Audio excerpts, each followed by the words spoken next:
আপনি কি জানেন আফগানিস্তানে এখন এমন এক আইন চালু হয়েছে, সরকারি চাকরিজীবীদের সন্তান যদি বিদেশে পড়াশোনা করে তাহলে সেই চাকরি রাখা যাবে না। হ্যাঁ, শুনতে অবাক লাগলেও এটাই বাস্তবতা। এই সিদ্ধান্ত শুধু সাহসী না, এটা একটা জাতিকে রক্ষা করার জন্য জরুরি ছিল। যে নিজের সন্তানকে দেশের শিক্ষা ব্যবস্থায় রাখতে চায় না, সে কিভাবে কোটি শিক্ষার্থীর ভবিষ্যৎ ঠিক করবে? যে নিজের সম্পদ দেশেই রাখতে চায় না, সে দেশের অর্থনীতি ঠিক রাখবে কিভাবে? এটাই তো দ্বিচারিতা, এটাই তো আত্মঘাতী নেতৃত্ব।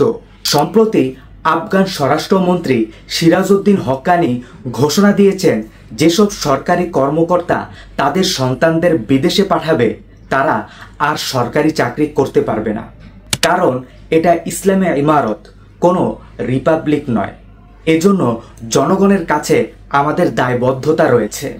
আর সরকারি কর্মকর্তাদের সন্তানরা প্রথমে বিদেশে পড়াশোনা করতে যায়, পরে টাকা যায়, তারপর যায় দেশের সম্পদ, আর একদিন পুরো পরিবারটাই চলে যায় কানাডায়, দুবাই বা সুইডেনে।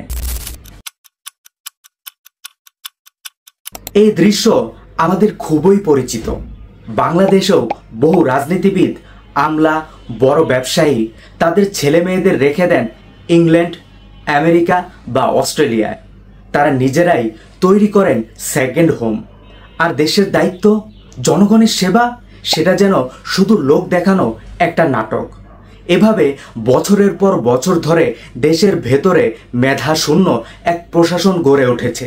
তারা নিজের সন্তানদের দেশের শিক্ষা ব্যবস্থায় রাখে না, তারা নিজের ভবিষ্যৎ গড়ে তোলে বিদেশে। তাহলে তারা এই দেশকে কতটা আন্তরিকভাবে প্রতিনিধিত্ব করছে? এই প্রশ্ন সবাই করতেই পারে। যে নিজের সন্তানকে দেশের শিক্ষা ব্যবস্থায় রাখতে চায় না, সে কিভাবে কোটি শিক্ষার্থীর ভবিষ্যৎ ঠিক করবে? যে নিজের সম্পদ দেশেই রাখতে চায় না, সে দেশের অর্থনীতি ঠিক রাখবে কিভাবে?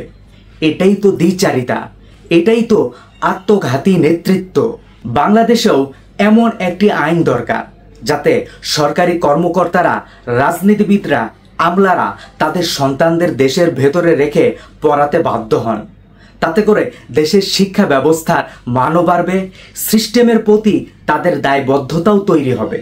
আর সবচেয়ে বড় কথা, বিদেশে টাকা পাচার কমবে, দেশপ্রেমিক নেতৃত্ব গড়ে উঠবে। আজ প্রশ্ন আমাদের সবার জন্য, যারা বিপদের সময় বিদেশে পালিয়ে যাবে, তারা কি এই দেশের নেতৃত্বের যোগ্য? আফগানিস্তান সাহস দেখিয়েছে, এবার কি বাংলাদেশের সময় আসেনি?